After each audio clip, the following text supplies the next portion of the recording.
What you are seeing in silver right now is not normal price action, and I need you to understand that immediately, because markets rarely send signals this loud unless something underneath the surface is starting to strain. I've watched metals markets for years, through the 2008 liquidity shock, through the 2011 silver spike, through the pandemic surge in 2020, and the pattern that appears before instability is always the same: sharp rallies, violent pullbacks, and price movements that feel disconnected from the calm headlines you see on television. That is exactly what is unfolding again. And if you are paying attention, you can feel that tension building in real time. Look closely at the behavior of silver over the past months. Prices surge aggressively, sometimes within hours, then retreat just as fast. And yet the broader trend remains upward. That kind of movement is not just volatility, it is a sign of stress in positioning, liquidity, and expectations. Markets are telling you something is shifting beneath the surface. When you see intraday swings that begin to exceed what traders consider normal risk, it often means leverage is high and the margin for error is shrinking. This is not speculation or theory. We saw the same broken signals in the oil market in 2008. In the repo market stress before the pandemic, and even in the London gold squeeze episodes decades ago. The pattern repeats because the structure of markets has not fundamentally changed. Now let me explain what is actually driving this behavior, because price alone never tells the full story. Silver sits at the intersection of two powerful forces. On one side, it behaves like a monetary metal, responding to the same pressures that push gold higher: currency debasement fears, persistent deficits, and declining confidence in long-term purchasing power. On the other side, silver is deeply tied to industrial demand, from solar panels to electronics to advanced manufacturing. That dual nature makes it extremely sensitive to liquidity cycles. When global liquidity expands, silver can accelerate upward far faster than gold. But when liquidity tightens or positioning becomes crowded, silver corrects just as violently. That is not a flaw in the metal, it is the consequence of its role in the global economy. You can see confirmation of this stress when you step back and look globally. Central banks continue accumulating gold at a pace we have not seen in decades. Sovereign debt levels remain historically high, and real yields are fluctuating in ways that keep investors uncertain about the future value of cash. At the same time, equity markets appear resilient, and inflation data looks more controlled than it did 2 years ago. To someone watching casually, everything might appear stable, but stability on the surface often hides fragility underneath. The late stages of every cycle feel calm until suddenly they are not. We saw this in 2007 when credit spreads were tight just months before the financial crisis erupted. And again in early 2020, when volatility remained subdued until liquidity seized in a matter of weeks. And here is the contradiction that should make you pause. Gold is behaving like a traditional safe haven, rising steadily, attracting institutional flows, and reflecting long-term concerns about currencies and debt. Silver, however, is not moving in that steady, methodical way. It is accelerating, stalling, and accelerating again, as if two different markets are fighting for control of the same asset. That divergence is rarely random. It often appears when the monetary narrative and the industrial narrative collide, when investors are buying for protection while traders are reacting to growth expectations and supply constraints at the same time. Those cross-currents create instability, and instability is what produces the kind of signals we are now witnessing. So, the conclusion I want you to take from this first look is not that a collapse is inevitable or that a rally must continue. Markets are never that simple, and anyone who speaks in certainties about the future is usually trying to sell you something. What matters is recognizing the environment you are in. Silver is no longer behaving like a quiet participant in the metals market. It is acting like a pressure gauge, flickering, jumping, and telling anyone experienced enough to watch closely that the system around it is under strain. And when a pressure gauge begins to move like that, history teaches us one thing above all else. The most important events usually come not when everyone is panicking, but when only a few people notice the warning signs. What I need you to focus on now is not the price itself, but the structure behind the price, because this is where the real warning signal is flashing. When markets become dangerous, the first thing that changes is not the headlines and not even the trend, it is the plumbing.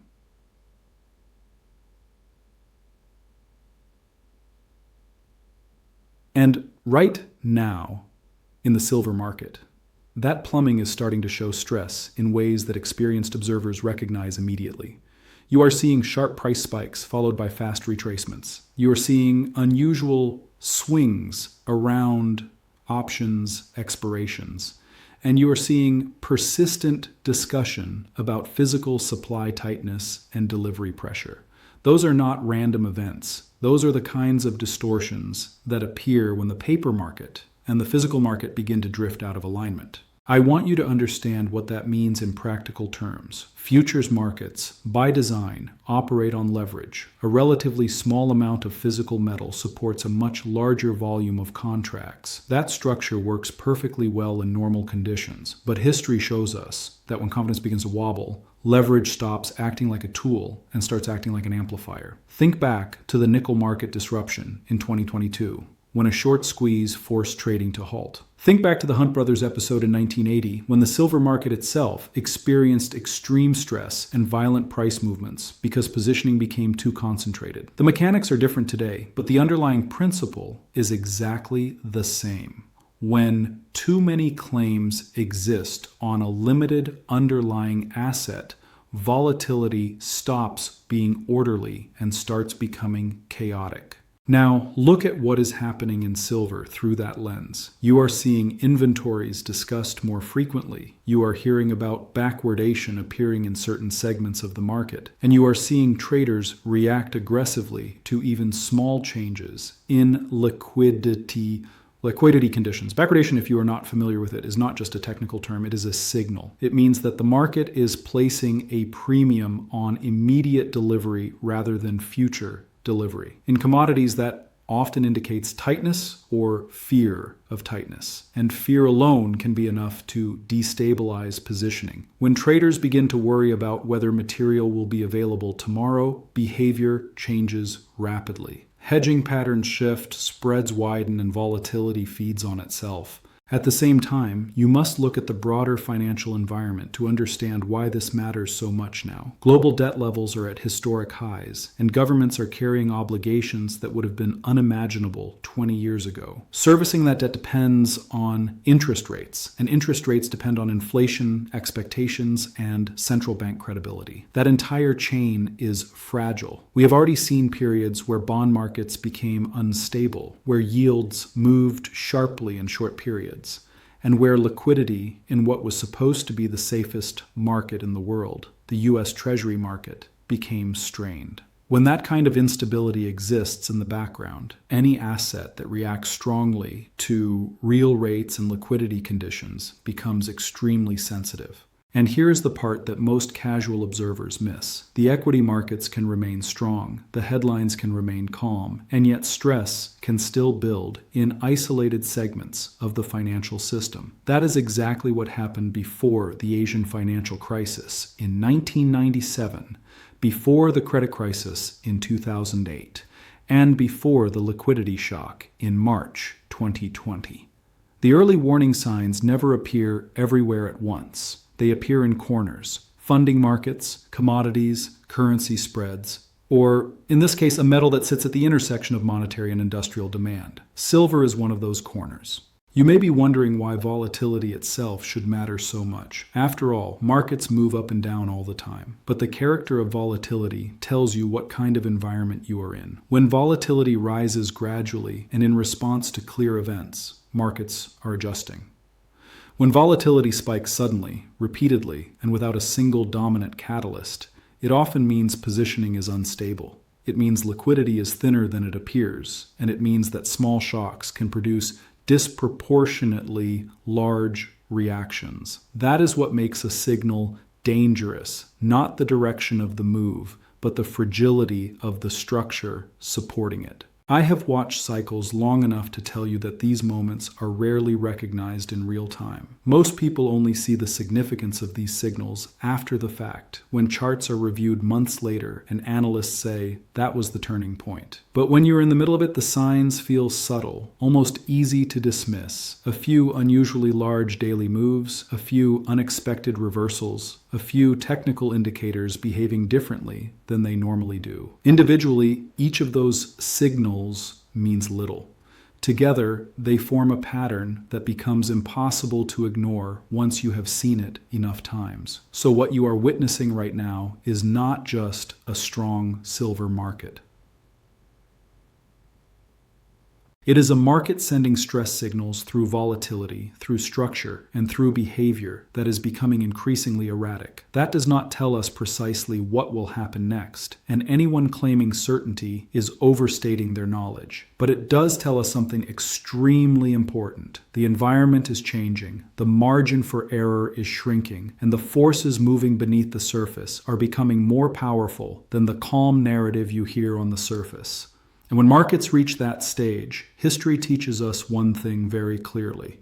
Events tend to accelerate faster than anyone expects. What I need you to understand now is that none of this is happening in isolation. The signal in silver is not just about one metal, one exchange, or one group of traders. It is connected to the largest forces shaping the global financial system right now. And if you don't see those connections, the movements in silver will seem random when in reality they are deeply tied to macroeconomic pressure building across the world. Look at the US dollar first, because every global market breathes in rhythm with it. Over the past year, the dollar has weakened at key moments, not in a dramatic collapse, but in a steady erosion driven by twin deficits, rising debt servicing costs, and shifting capital flows.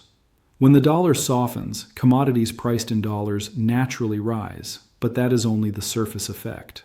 The deeper effect is psychological. A weaker reserve currency changes how institutions think about long-term purchasing power, and when that shift begins, capital quietly starts moving into assets perceived as stores of value. Gold reflects that process slowly and steadily. Silver reacts to it violently because its market is smaller, thinner, and more sensitive to liquidity waves. Now step back and look at real interest rates, because this is where the real engine sits. Metals do not compete with stocks or bonds in the same way most assets do. They compete with real yields. When inflation runs higher than nominal interest rates, the real return on safe assets shrinks or turns negative. And historically, that has been one of the most powerful drivers of precious metals. We saw this in the 1970s when inflation surged and real rates collapsed, and again in the years following the 2008 crisis when central banks pushed rates toward zero and expanded their balance sheets.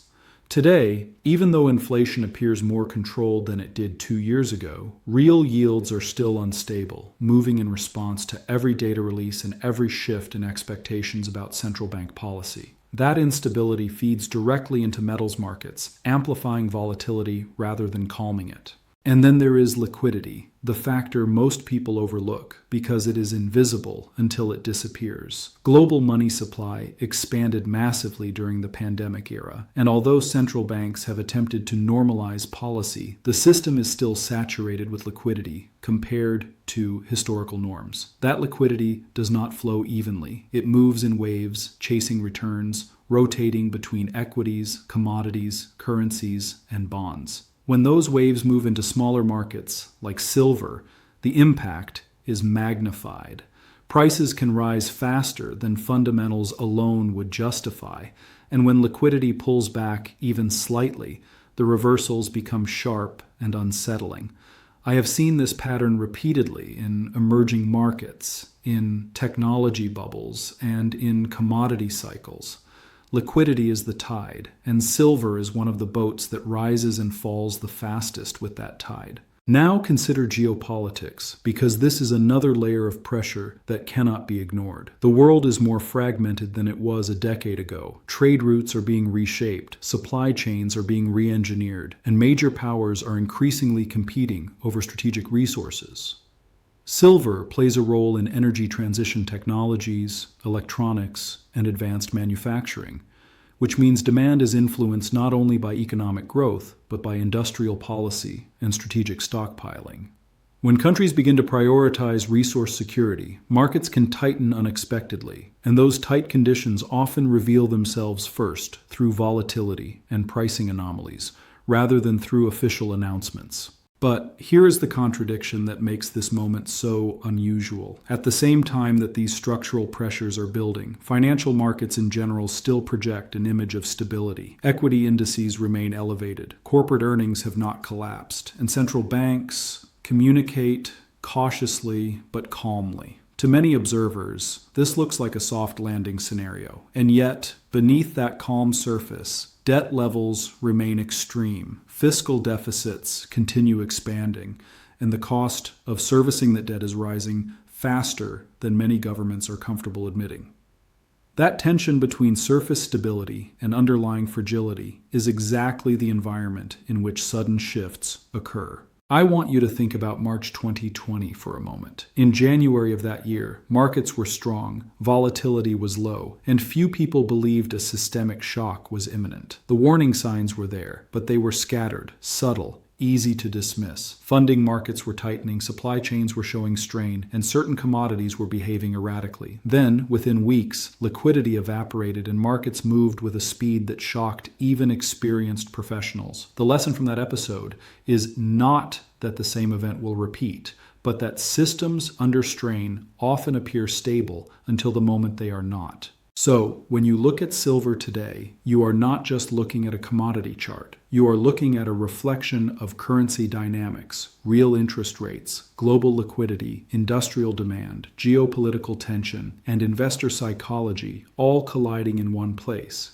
That is why the movements feel exaggerated, why the volatility feels uncomfortable, and why experienced observers pay attention when a market like this begins to behave in ways that do not fit the calm narrative. And what I want you to take away from this part of the story is simple but important. The forces moving the silver market are not temporary, and they are not isolated. They are structural, global, and deeply connected to the monetary system itself. When a small market begins reacting violently to large forces, it often acts as an early indicator, a kind of seismograph detecting tremors before the earthquake is felt elsewhere. That does not mean disaster is inevitable, but it does mean the ground is shifting, and anyone watching carefully can feel those movements long before they become visible to everyone else. So the question you are probably asking now is the one I have heard in every cycle, in every crisis, and in every period of instability. What happens next? And I will tell you honestly, as someone who has watched markets for years, the most dangerous moments are not when everyone's afraid. The most dangerous moments are when the warning signs are visible, but the majority of people still believe the system is stable. That is exactly where we are now. What you should be paying attention to is not a single price level or a single headline, but the sequence of events that tends to unfold when stress begins to build in financial systems. It usually starts quietly. Liquidity becomes slightly less predictable. Yields begin to move faster than expected. Currency markets show sudden swings that seem disconnected from economic data. Then commodities begin to react, not in a smooth trend, but in sharp, emotional movements that feel exaggerated compared to the news. That is the phase where signals appear but conviction is still low. That is the phase we are in right now. If you study history, you see this pattern repeating again and again. In 1998, before the long-term capital management crisis forced intervention, the early signals appeared in bond spreads and currency volatility long before the headlines caught up. In 2007, the first cracks in the credit system appeared in subprime mortgage indices that very few people were watching at the time. In early 2020, funding markets showed stress before equity markets collapsed. The lesson from each of these episodes is the same. Markets rarely move from calm to chaos without sending signals first. The signals are there, but they are often ignored because they appear technical, complicated, or isolated. Now, look again at silver through that historical lens. You are seeing volatility that exceeds normal conditions. You are seeing conversations about physical supply and delivery that are becoming more frequent. You are seeing price reactions that are faster and more emotional than they were a year ago. None of these things alone guarantees a major event, but together they form a pattern that experienced market observers recognize immediately. It is the pattern of a market that is becoming fragile. And here is where the contradiction becomes even more important. While these stress signals appear in certain areas, other parts of the financial system continue to project confidence. Equity markets remain elevated. Economic data is mixed, but not catastrophic. And central banks speak in measured, careful language designed to reassure rather than alarm. This divergence between surface stability and underlying tension is not new. It is one of the defining characteristics of late-cycle environments. The system appears strong right up until the point where a trigger, often small, often unexpected, forces a rapid repricing. You need to understand something very clearly. Financial systems today are more interconnected than they have ever been. Debt levels are higher, leverage is embedded in more places, and capital moves faster across borders and asset classes than at any time in history. That means adjustments happen faster. It means liquidity can vanish more quickly. And it means that when volatility begins to spread, it does not stay confined to one market for long. A shock in bonds affects currencies. Currencies affect commodities, commodities affect equities, and the feedback loops accelerate in ways that can surprise even seasoned professionals. I am not telling you that a crash is inevitable, and I am not telling you that silver cannot continue to rise. Markets are complex, and outcomes are never predetermined. What I am telling you is that the environment has changed. The signals you are seeing now are the kind that appear when the balance between liquidity, confidence, and leverage begins to shift. That shift can take months to unfold, or it can accelerate suddenly, depending on how those forces interact. And this is the final point I want to leave you with. The most important skill in understanding markets is not predicting the exact future. It is recognizing when the character of the present has changed. Right now, the character of the silver market has changed. It is no longer moving in the quiet, predictable rhythm of a normal cycle. It is moving like a system under pressure, reacting faster, swinging harder, and revealing cracks that were not visible before. So as you look at the markets in the days and weeks ahead, do not focus only on the headlines or the daily closing prices. Pay attention to behavior. Pay attention to volatility, to liquidity, to the way markets react to information, rather than the information itself. Because history shows us again and again that the turning points are not announced in advance. They are whispered, quietly at first, in the movements of markets that most people are not watching closely enough. And silver, right now, is whispering very loudly.